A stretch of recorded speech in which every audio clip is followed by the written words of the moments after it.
Peddapalli Congress MP అభ్యర్థి గడ్డం వంశీకృష్ణ భారీ మెజారిటీతో గెలవాలని కాంగ్రెస్ నాయకులు ప్రత్యేక పూజలు చేశారు. మహేందర్ రెడ్డి ఆధ్వర్యంలో మంచిర్యాల జిల్లా చెన్నూరు పట్టణంలోని బడా హనుమాన్ ఆలయాన్ని దర్శించుకుని 101 కొబ్బరికాయలు కొట్టారు. స్వామివారి ఆశీస్సులతో పాటు ప్రజలు సహకారం కూడా అందించాలని కోరారు. వంశీకృష్ణను భారీ మెజారిటీతో గెలిపించాలని పిలుపునిచ్చారు కాంగ్రెస్ నాయకులు.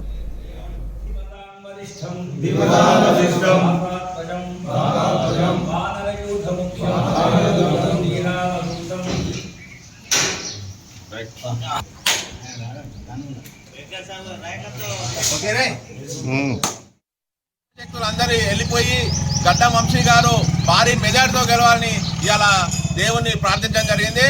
ఏదైతే బీజేపీ అభ్యర్థి ఉన్నాడో మన గోమాత శ్రీనివాస్ గారు ఈ గడ్డం ఫ్యామిలీకి అర్హత లేదు, పెద్దపల్లి మీ జాగిరా అని మన ఈ గోమాత శ్రీనివాస్ గారు అంటున్నారు.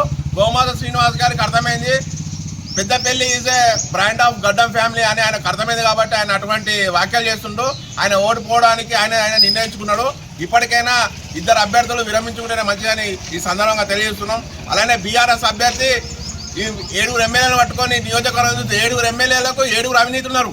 బాలక సుమన్ అనేటనే చెన్నూరు నియోజకవర్గం రౌడీయిజం చేసే ఏ విధంగా తెలుసు. చిన్న అనేటోడు షేజల్ ఉదాంతం, కోరకంటి చందన్ ఆయన 420 అంటారు. పుట్టమధు మన లాయర్ హత్య కేసులో నిందితుడు. ఇటువంటి ఎమ్మెల్యేలు పట్టుకొని పోతే కొప్పల ఈశ్వర్ ఇజ్జత్ పోతుంది. మన సింగరేలో కూడా నిర్దేశించినది. ఈ ఇద్దరికన్నా బెస్ట్ క్యాండిడేట్ ఎవరు అంటే యంగ్ డైనామిక్ వంశీ అని ప్రజలు నమ్ముతున్నారు.